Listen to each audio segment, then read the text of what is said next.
할렐루야. 네.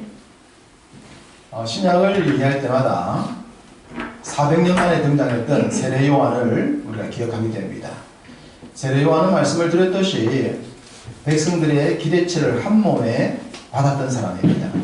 400년 만에 등장했으니 당연한 이치였을 것입니다. 그에 반하여 우리 예수님은 그러지 못했습니다. 일단 예수님의 출신이 베들레헴입니다. 작은 도시였습니다. 예루살렘이 아닌 작은 도시 베들레헴 출신. 거기다 우리 예수님이 자라신 곳은 또 별동네 아닌 나사렛이었습니다. 요즘으로 말하면 출신 배경 환경이 안 좋은 겁니다.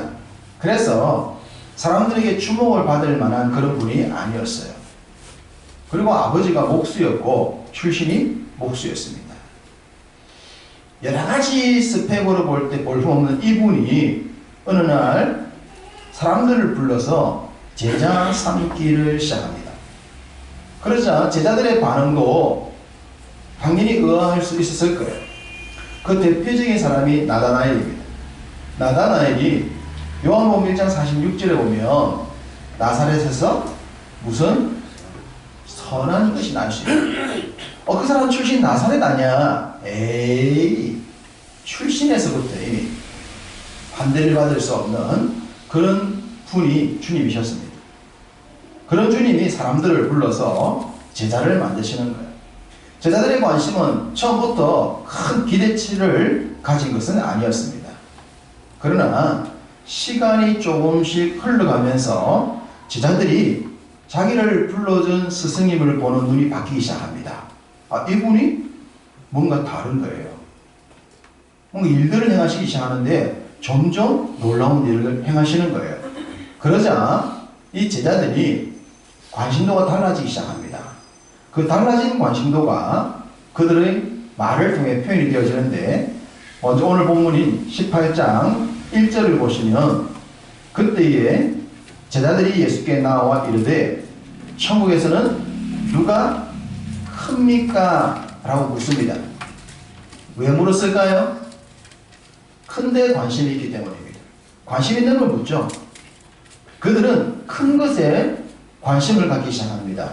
당연히 자기 스승님의 일하시는 걸 보고 이분은 큰 일을 행하실 분이고 이분을 따라다니면 우리도 큰 사람 될 수 있겠다라는 생각을 하게 되었기 때문에 큰 걸 묻습니다.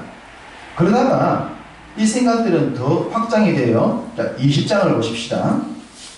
마태복음 20장 20절과 21절을 보십시다. 이렇게 말합니다. 그때에 세베대의 아들의 어머니가 그 아들들을 데리고 예수께 와서 절하며 무엇을 구하니 예수께서 이르시되 무엇을 원하느냐 이르되 이 나의 두 아들을 주의 나라에서는 하나는 주의 우편에 하나는 주의 좌편에 앉게 하소서라고 하면서 우의정 좌의정 우리 아들들 다 차지하게 해주세요 라는 얘기를 하고 있습니다. 이것을 볼 때 적어도 지금 제자들이 가지고 있었던 관심도가 누구에게까지 확장되었다는 알 수 있습니까? 부모님까지. 부모님도 들어본 거예요. 들어보니까 야, 너그 선생 대단한 신분 같네. 그러자 거기서 머물지 아니하고 심한바람까지 일으키게 되는 겁니다. 로비를 하는 거죠. 찾아가서 로비할 정도로 제자들의 관심과 사람들의 관심은 큰 것에 모여지기 시작합니다. 크고 높은 자리. 우리가 믿음 생활을 하다가 믿음 생활의 본질을 놓치게 되면 나타나는 현상은 높고 큰 자리에 관심을 갖게 되는 겁니다. 교회도 높은 자리가 있다고 생각하는 거예요. 교회도 큰 자리가 있다고 생각하는 거예요. 그래서 그 높고 큰 자리를 차지하기 위한 경쟁을 하게 되는 현상도 믿음을 놓친 사람들의 모습을 통해 나타납니다. 믿음의 본질을 놓치게 되면 높은 자리에 앉고 싶어하고 그 높은 자리가 신앙생활의 목표가 되어지면 죄송하지만 높은 짓을 하게 됩니다. 이 짓이라는 말은 좋지 못한 거예요. 높은 짓. 이것이 일종의 갑질입니다. 좋지 못한 행위가 본질을 놓친 사람들을 통해서 나타나는 거예요. 다니엘 기도회가 어제까지 있었는데 다니엘 기도회 중에 참 가슴 아픈 한 간증을 한 분이 하지 않았습니까? 자기 교회 장로님이 예배 중에 성창기를 엎어버렸다는 얘기. 여러분 상상이 됩니까? 예배 중에 주의 몸이라고 상징하는 그 성창기를 엎을 수 있는 짓을 할 수 있는 심령이라면 믿음의 본질이 없는 거죠. 높다는 거죠. 더 높은 짓을 하는 겁니다. 모양만 다를 뿐 믿음의 본질을 놓치게 되면 높은 것, 큰 것에 관심을 갖게 되고 그것을 통해서 높은 짓이 나오고 큰 짓이 나와서 결국은 세상과 동일한 갑질 형태로 나타나는 것이 지상교회의 모습이 될 수 있습니다. 우리가 정말 경계해야 될 모습입니다. 우리는 목사, 장로, 안습사, 권사님 이런 분들을 중직자다 그렇게 부릅니다. 중직자, 무거운 직분을 가진 자다라는 뜻입니다. 무겁다는 겁니다. 무겁게 남들보다 2배로 일하라 그런 의미입니다. 제가 여러 번 말씀드렸듯이 중직자의 헌신은 달라야 된다라는 말씀을 우리 중직자들의 말씀을 드렸고 또 그렇게 인직할 때 교육을 해 왔었습니다. 이번 다니엘 기도를 하는데 직장생활을 다니시고 매일 20여일을 저녁 시간에 오는 게 얼마나 힘들고 피곤하겠습니까? 쉬고 싶고 그냥 편안하게 있고 싶고 그런데 최선을 다해서 오신 분들이 중직자되셨습니다. 최선을 다해서 중직자라고 하는 그 거룩한 부담이 그 피곤을 이겨내고 최선을 다해 예배 시간을 지켜주셨습니다. 추수감사절 지난주 추수감사절 특별 헌금도 특별하게들 하셨습니다. 여러분도 다들 특별하게 하셨겠지만 제가 믿음 생활하면서 저도 경제가 뻔한 경제입니다. 뻔한 경제이기 때문에 마음은 많이 드리고 싶어도 현실은 그러지 못해요. 그러나 저도 헌신자고 중직자 자리에 있으니 제가 우리 장로님들에게 목사와 장로는 이 정도 선에서 헌금을 합시다. 그리고 안수사와 권사님들은 이 정도 선에서 하면 좋겠습니다. 부담이 되지만 그래도 우리가 중직자니까 어디 법은 정해진 게 없는데 그래도 이 정도 선은 좀 해야 되지 않겠습니까? 그렇게 말씀을 드렸는데 그렇게 말씀드리고 난 뒤 지금까지 우리 중직자께서 최선까지 그 선을 지켜주고 계세요.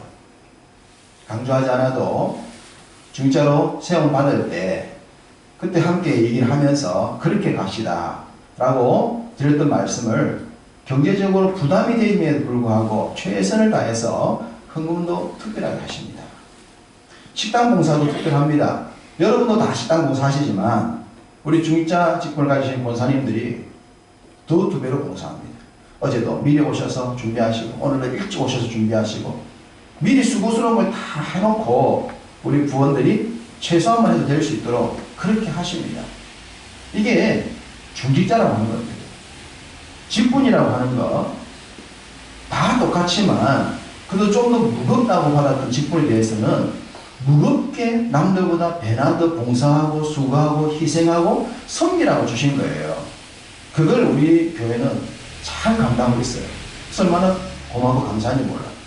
그런데 예수님의 제자들은 그러지 못했다는 겁니다. 예수님의 제자들은 믿음의 본질을 깨닫지 못했어요. 예수님이 가르치고 있는 복음의 핵심을 아직까지 느끼지를 못했습니다. 그러다 보니까 그들의 관심도가 높은데 큰데 삐껴가 버린 겁니다. 자, 말씀을 한 군절 더 보겠습니다. 마가복음 9장입니다.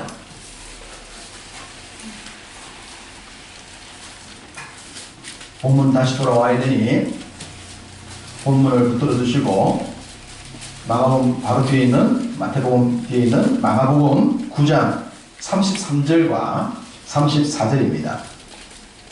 가버나움에 이르러 집에 계실새 제자들에게 물으시되 너희가 길에서 서로 토론한 것이 무엇이냐 하시되 그들이 잠잠하니 이런 길에서 서로 누가 크냐 하고 쟁론하였습니다. 예수님이 제자들과 함께 길을 걸어가는데 가만히 보니 말다툼이 일어나고 있는 거예요. 그 내용이 우리 중에 누가 크냐라는 겁니다. 이유를 대겠죠. 클 이유. 예수님이 12제자 중에 3명의 제자만 특별히 따로 데리고 다니신 이 몇 분 있습니다. 베드로와 야고보, 요한. 그래서 뭐 3대 제자라 그렇게들 사람들이 붙여주고, 그 중에 또 베드로는 수제자라 그렇게 우리가 별명을 붙여놓았지 않습니까? 그러면 제자들 중에서 그럴 수 있겠죠. 아, 베드로 형님은 제 큰형님이니까 1바 빠지고, 그러면 뭐 요한은 보니까 또 특별히 사랑하시는 것 같아. 그 요한은 그럼 2바 빠지고, 야고보도 뭐 따로 데리고 가는 것 같아. 3. 그 사이는 누구야? 그 베드로 제일 크고, 네 번째는 누가 커? 뭐 가령 그런 이유를 갖다 대면서 자기들 안에 누가 크냐라는 토론이 나온 거예요. 그래서 성경 보니까 토론과 논쟁이 나타나고 있어요. 토론도 하고 논쟁도 한 거예요. 근데 우리 예수님이 제자들이 논쟁할 때 개입하지 않으셨어요. 가만히 놔두셨어요. 목적지에 이를 때까지 놔둔 겁니다. 아마 그들 나름대로 뭐 결론을 내서는지는 모릅니다. 그리고 목적지에 도착하고 난 뒤에 예수님이 얘들아, 아까 길을 걸어올 때 너희들 중에 뭔가 논쟁하는 일이 있던데 무슨 논쟁이니? 라고 물으신 거예요.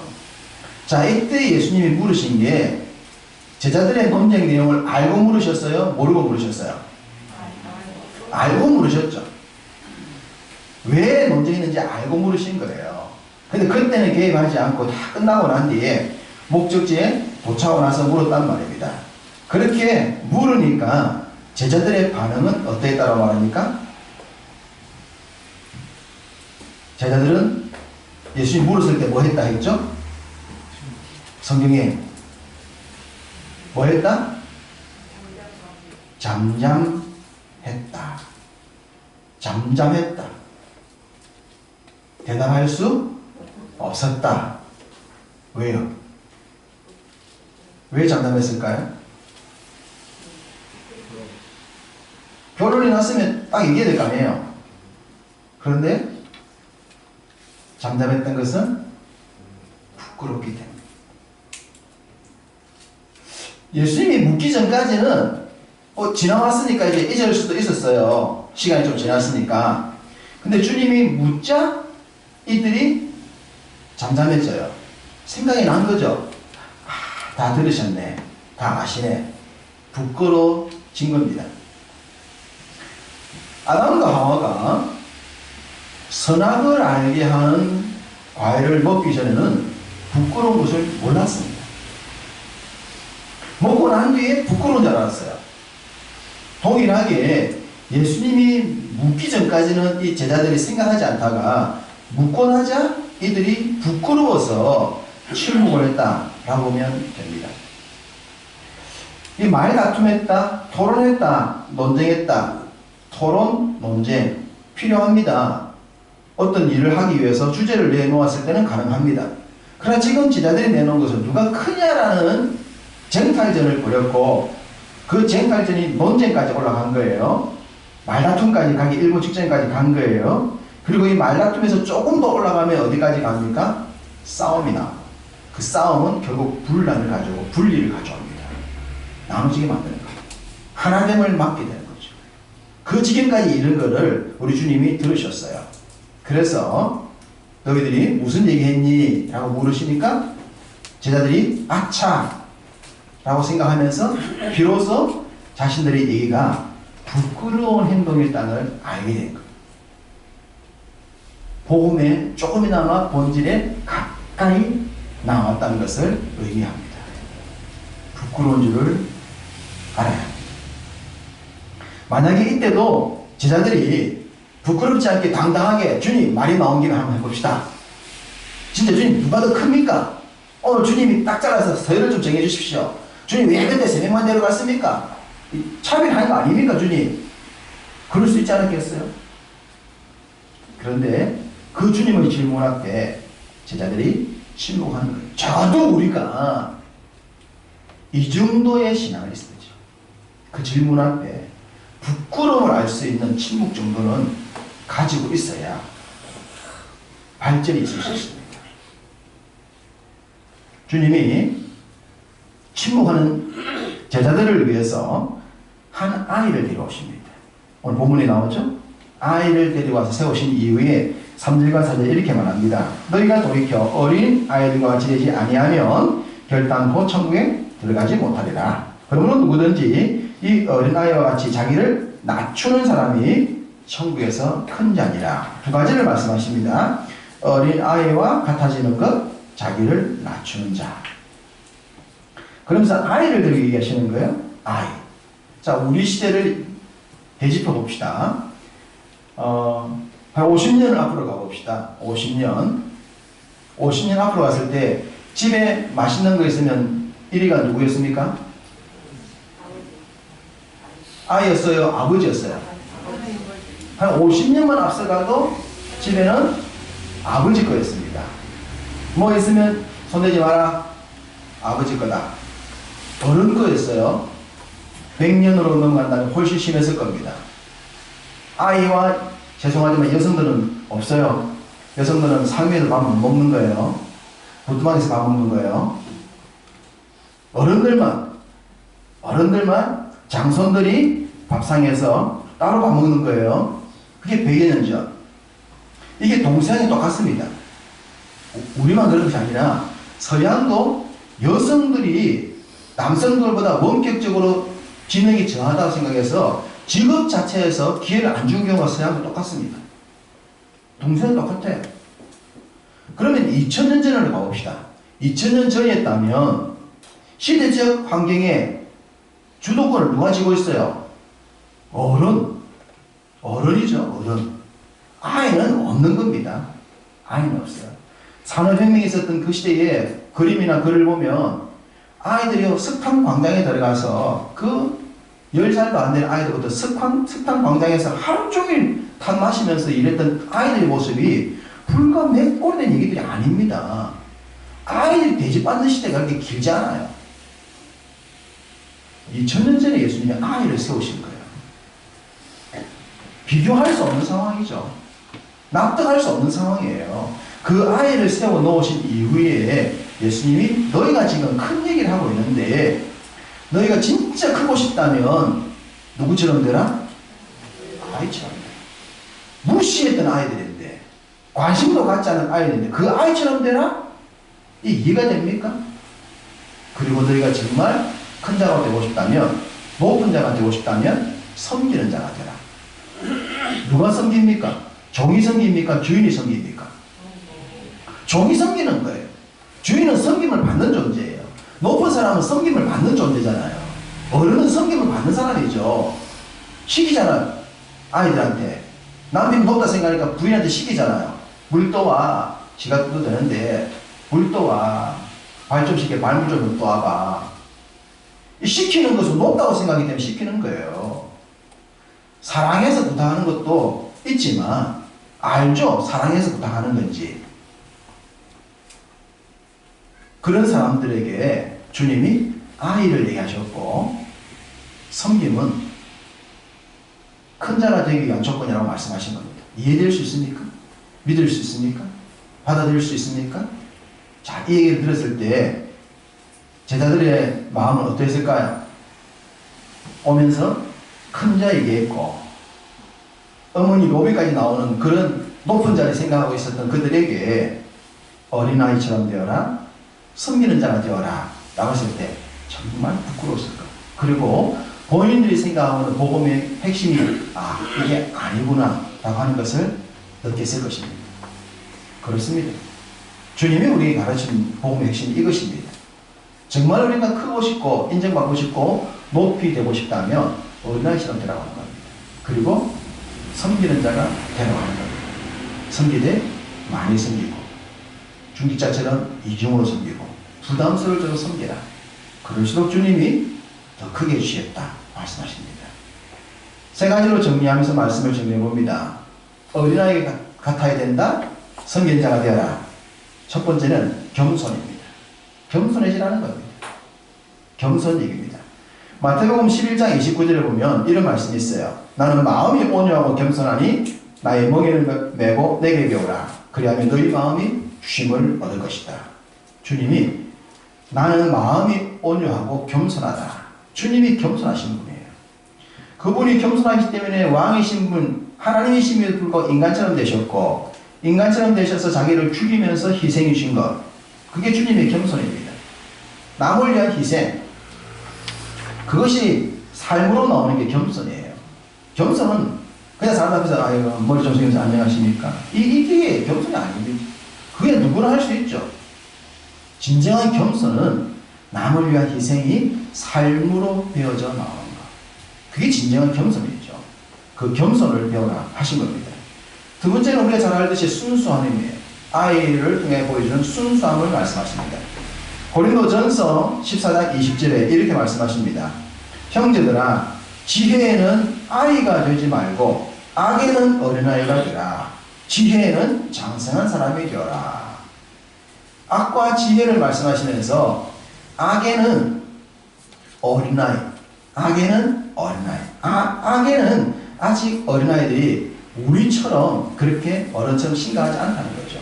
어른들이 세상을 살아가면서 세월을 겪으면서 겪었던 그 수많은 좋지 못한 상황들을 아직까지 아이들이 겪지 못했잖아요. 그렇다고 아이들이 죄가 없다는 거 아니에요. 어른에 비해서, 너희들에 비해서는 아직까지 아이들이 죄가 없는 상태지 않냐. 그 상태를 지키라는 거죠. 그 상태를 유지라는 겁니다. 앞으로 우리가 살아가면서 수많은 악한 상황을 보게 될 것인데 그걸 보면서 그런 악을 담지 않도록 배워라. 그 얘기를 하고 있지 않습니까? 선도 말씀을 드렸듯이 그 성장기를 없는 장로님을 바라본 그 고등학생 아이가 그때 그 두 번째 엎으려고 하는, 그 다음 주 또 엎으려고 하는 그 장로님 팔을 붙들면서 장로님 그러시지 마시라. 그랬던 그 아이가 지금 목사님이 되셨는데 그걸 보면서 그러지 않은 바른 길을 가서 잘 숨기는 주의 종을 하고 있는 게 얼마나 감사해요. 우리 주변에는 교회 안에도 그런 모습이 보일 수 있단 말입니다. 그런 짓거리들이 나올 수 있단 말입니다.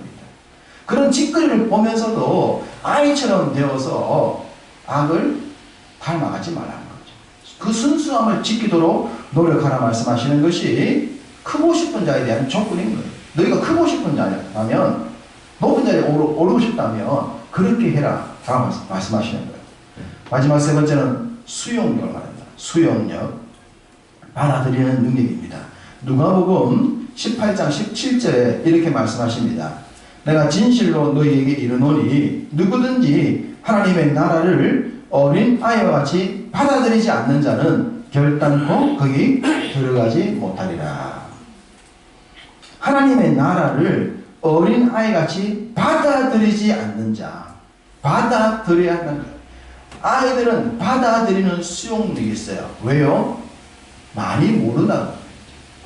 많이 모르기 때문에 받아들이는 거. 그런 것도 있었어요? 그런 것도 있었어요? 받아들이는 거예요. 그렇잖아요?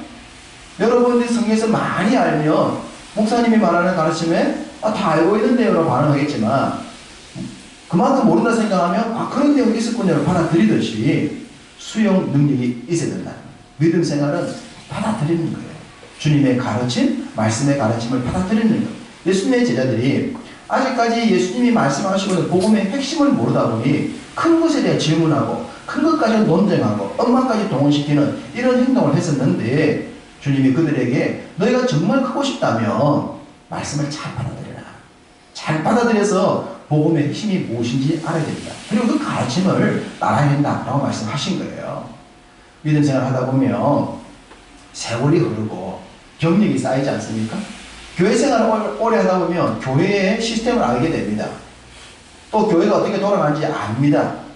그 알미 수용 능력을 떨어뜨리는 거예요. 알다 보니 나나 장로님이나 목사님이나 뭔 차있겠노? 수용 능력을 떨어뜨릴 때에 우리 영성이 자라지 않습니다. 안다고 하는 것이 오히려 병이 될 때가 많아요. 모르기 때문에 복이 될 수가 있습니다. 바르게 알고 바르게 배워서 바르게 가야 되는데 이것이 엉뚱하게 가다 보니 이 예수님의 제자들이 예수님을 따르다 보니 처음에는 무슨 나사렛에서 선한 것이 있어 했던 이들이 그분에게 로비까지 하는 거예요. 크고 싶은 거예요. 분명 따라다니면서 배우고 늘었는데 방향이 잘못 가는 겁니다. 크고 싶은 거예요. 인정받고 싶은 거예요. 부리고 싶은 거예요. 명령하고 싶은 거예요. 세상처럼 되고 싶은 거예요. 제국주의에 빠지고 싶은 거예요. 그런 그들에게 주님이 섬겨 어린아이 같이 때 말씀을 네 생각 버리고 네 경험 버리고 세상 지식 내려놓고 내가 너희 가르치는 이 말씀을 그대로 받아들여. 그러면 하나님이 너를 높여줘. 그런데 놀라운 것은 사람도 높인다는 거예요. 우리가 말씀의 가르침을 받아서 말씀대로 살면 신기하게도 사람들이 우리를 사랑해줘요. 존경해줘요. 높여줘요. 내가 열심히 섬겼는데 남들 눈에 보니 수고했는데 사람들이 나중에 그 수고를 통해서 나를 존경해주고 사랑해주는 열매가 나오는 겁니다. 내가 명령하고 시켜서가 아니라 수고하고 노력한 결과가 결국 되돌아오면 사랑받고 존경받고 섬김받고 높임받는 자신을 볼 수가 있게 되는 겁니다. 그래서 주님이 우리를 위해 희생하셨고 그 희생하신 주님을 우리가 얼마나 많이 사랑합니까? 그 주님을 얼마나 높입니까? 희생하신 주님, 겸손하신 주님, 그 주님을 따르는 겁니다. 우리 예수님이 선생들로 인정받으면서 사람들에게 존경을 받는 위치에 있었던 바리새인과 서기관들을 향해서 하신 말씀 중에 이런 말씀이 있습니다. 마태복음 23장 2절, 6절, 7절 보면 이런 말씀이에요. 자, 여러분 성경 바로 뒤로 넘어가시면 마태복음 23장에 나옵니다. 2절에는 이렇게 말합니다. 서기관들과 바리새인들이 모세의 자리에 앉았으니 6절 잔치의 윗자리와 회당의 높은 자리와 시장에서 문안받는 것과 사람에게 랍비라 칭함받는 것을 좋아한다. 그 당시 바리새인과 서기관들은 선생님입니다. 백성들이 다 선생님이라 불렀습니다. 위치가 선생님 위치였어요. 공부를 많이 하신 분들이에요. 그런데 이들은 그 선생님의 자리에서 뭐 하기를 좋아했냐 그러면 모세의 자리. 그 당시 회당에 들어가면 모세 자리 따로 있었어요. 그 자리에 딱 앉아있는 어쩔 수 없이 설교자가 앉는 저 자리를 그들은 그 자리를 탐냈고 사람들이 인사하는 걸 좋아했기 때문에 밖에 나갈 때 남들과 다른 옷을 입고 다녔어요. 그 옷만 보면 선생님도 알았어요. 잔치에도 항상 상승에 앉기를 원했고 높은 자리에 앉기를 원했고 이것이 그들의 삶이었어요. 선생님을 존경하는 이유가 뭡니까? 선생님은 잘 가르쳐주기 때문이죠. 그 선생님의 가르침과 그 선생님의 삶이 아름답기 때문에 선생님을 존경하는 겁니다. 그런데 당시 선생이었던 바리새인이나 서기관들은 존경이 없었어요. 높은 위치만 차지하려 했던 겁니다. 제자들이 예수님을 따라가 그 모습을 본 거예요. 선생들은 항상 좋은 자리에 앉고 항상 인정받고 인사받고 좋네. 그래서 그들도 누가 큽니까? 라는 관심을 가지게 되었고 큰 자리에 이르기를 원했던 겁니다. 그런 그들에게 우리 주님이 조용하게 하신 말씀이에요. 너희가 다 뭔 얘기했냐? 뭘로 다퉜냐? 라고 물으시고 난 뒤에 어린아이들을 놓고 어린아이 시험 돼. 섬기는 사람이 돼. 그러면 너희가 원하는 것, 너희가 원하는 높은 자리, 너희가 원하는 큰 자리, 사랑받는 자리, 인사받는 자리 이룰 수 있다 라는 말씀을 주신 것입니다.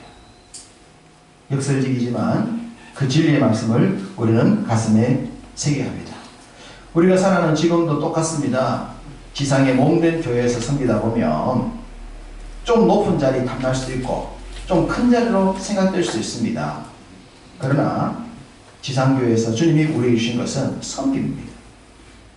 무겁게 섬기고 무겁게 봉사하는 그 자리만 있을 뿐 높임받고 크게 칭찬받는 자리는 없습니다. 더 섬기고 더 베풀어야 됩니다. 더 사랑해야 됩니다. 그렇게 가르침을 따라가면 주님이 우리의 삶에 놀랍게 사랑받고 섬김받고 존경받는 은혜 주실 줄로 믿습니다. 모두가 서로 사랑하고 모두가 서로를 섬기고 모두가 서로 사랑받고 모두가 서로 존경받을 수 있는 그런 아름다운 공동체, 주님이 원하시는 공동체이지 않습니까? 하나님이 원하시는 이 아름다운 공동체를 교회를 통해서 만들고 그리고 우리가 살아가는 세상의 현장에서 만들어서 하나님의 나라가 교회에 임재했듯이 하나님의 나라가 세상에도 임할 수 있는 그 거룩한 사명 잘 감당하여 주님 앞에 큰 자라 인정받을 수 있는, 주님 앞에 존경받고 사랑받는 자로 복받을 수 있는 여러분 다 되시기를 주님의 이름으로 축복합니다.